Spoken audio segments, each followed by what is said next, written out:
ये कहानी एक छोटे से गांव की है जिसका नाम था कोयलापुरा। ये गांव घने जंगलों के बीच बसा हुआ था और वहां के लोग सीधी सादी जिंदगी जीते थे।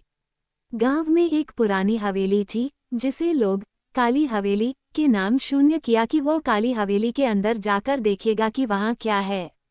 गांव वालों ने उसे बहुत समझाया लेकिन रामू ने किसी की बात नहीं सुनी और एक रात वह चुपके से हवेली की ओर चल पड़ा।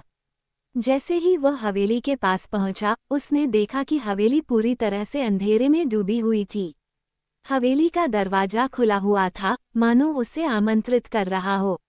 रामू ने अपने दिल को मजबूत किया और अंदर घुस गया। हवेली के अंदर घुटन भरा माहौल था और चारों ओर धूल जमी हुई थी। उसे हर कदम पर किसी के होने का एहसास हो रहा था। जब रामू एक पुराने कमरे में पहुंचा तो अचानक एक ठंडी हवा का झोंका आया और दरवाजा अपने आप बंद हो गया।